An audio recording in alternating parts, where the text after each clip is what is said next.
ఈ మధ్య హైదరాబాద్ పరిసర ప్రాంతాల్లో డ్రంక్ అండ్ డ్రైవ్ కేసులు తెగ నమోదవుతున్నాయి. పోలీసులు కఠిన చర్యలు తీసుకుంటున్నా కొందరు మాట వినడం లేదు.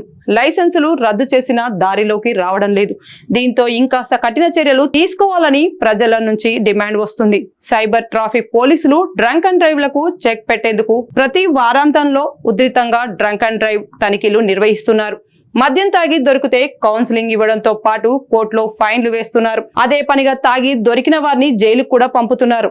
కొందరు జడ్జీలు వారిని సామాజిక కార్యక్రమాల్లో భాగంగా అవ్వాలని వినూత్న శిక్షలు వేస్తున్నారు. తాజాగా సైబరాబాద్ పోలీసులు చేసిన వారాంతపు డ్రైవ్ లో 272 మంది వ్యక్తులు మద్యం సేవించి వాహనాలు నడుపుతూ పట్టుబడ్డారు. మద్యం సేవించి ద్విచక్ర వాహనాలు నడుపుతూ 189 మంది ద్విచక్ర వాహన డ్రైవర్లు, 66 మంది 4 చక్రాల వాహన డ్రైవర్లు, 5 భారీ వాహన ఆపరేటర్లు పోలీసులకు చిక్కారు.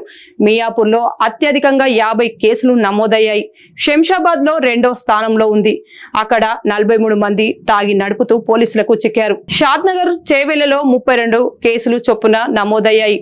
మరోవైపు రాయదుర్గం, కూకట్పల్లి, కేపీహెచ్బిలో ఒక కేసు కూడా నమోదు కాలేదు.